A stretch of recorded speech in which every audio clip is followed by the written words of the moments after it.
పెద్దపల్లి జిల్లా రామగుండం నియోజకవర్గంలో తనపై ఉన్న నమ్మకాన్ని వమ్ము చేయకుండా పార్టీకి ప్రజలకు సేవ చేస్తానని తెలంగాణ రాష్ట్ర ట్రేడ్ కార్పొరేషన్ చైర్మన్ అయిత ప్రకాష్ రెడ్డి హామీ ఇచ్చారు. పదవి బాధ్యతలు చేపట్టిన తర్వాత తొలిసారి పారిశ్రామిక ప్రాంతంలో ఆయన పర్యటించారు. పెద్దపల్లి జిల్లా గోదావరిఖండ్లో ఆయన మీడియాతో మాట్లాడారు. గ్రామ స్థాయి నుండి ఎదిగిన తనకు ప్రజా సమస్యలపై అవగాహన ఉందని తెలిపారు. ప్రభుత్వానికి ప్రజలకు వారధిగా ఉంటూ తనకిచ్చిన పదవి వన్నె తెస్తానని అన్నారు. కాంగ్రెస్ పార్టీ ఇచ్చిన అవకాశాన్ని ప్రజాసేవకు అంకితం చేస్తానన్నారు. ట్రేడ్ కార్పొరేషన్ చైర్మన్ గా ప్రతిపాదించిన మంత్రి శ్రీధర్ బాబుకు బాధ్యతలు అప్పగించిన మంత్రి రేవంత్ రెడ్డికి ప్రకాష్ రెడ్డి కృతజ్ఞతలు తెలిపారు.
కాంగ్రెస్ పార్టీ పక్షంగా నేను మొదటి నుంచి కాంగ్రెస్ పార్టీ పరంగా మా పెద్దలు కీసీసులు శ్రీపారావు గారి శిష్యరికం లోపల నేను ఇప్పటి వరకు గత 40-45 సంవత్సరాలుగా పార్టీలో ఒక ముఖ్యమైన కార్యకర్తగా వారు ఇచ్చినటువంటి సలహాల మేరకు నేను మా నియోజకవర్గ పరంగా కానీ జిల్లా పరంగా కానీ ఉమ్మడి జిల్లా పరంగా కానీ చాలా కాంగ్రెస్ పార్టీ పరంగా పనిచేశాను. నన్ను దానికి గుర్తించి నాకు ఇలా భూపాలపల్లి జిల్లా అధ్యక్షునిగా నియామకం చేస్తూ శ్రీధర్ బాబు గారు నన్ను నమ్మకం ఉంచి చేసిన దానికి పంపు చేయకుండా ఇలా 2 జిల్లాలలో కూడా మనం పనిచేస్తూ చాలా కాంగ్రెస్ పార్టీ పరంగా చాలా మేరకు తీసుకురావడం జరిగింది.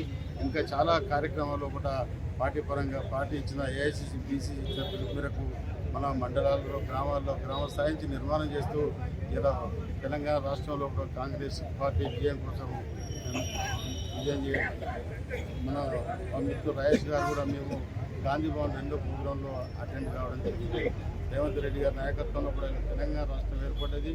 దానికోసం నా మీద పార్టీ ఏదైతే కాంగ్రెస్ పార్టీ పరంగా నాకు కార్పొరేషన్ చైర్మన్ ఇచ్చిందో దాన్ని ఖచ్చితంగా న్యాయం చేస్తానని, ఎందుకంటే గతంలో కూడా నేను సర్పంచ్గా ఎంపీగా ఎట్లా మా గ్రామానికి మండలాలకు ఎట్లా న్యాయం చేసిందో అదేవిధంగా ఈ మన తెలంగాణ రాష్ట్రానికి ఉన్న వంతు కర్తవ్యంగా ఖచ్చితంగా వారు ఇచ్చినటువంటి ఈ పదవికి న్యాయం చేస్తారని కోరుతూ ప్రథమంగా మన రామగుండం మున్సిపాలిటీకి సంబంధించిన కాంగ్రెస్ పార్టీ సోదరులందరికీ నా ధన్యవాదాలు చెప్తూ ముగిస్తాను.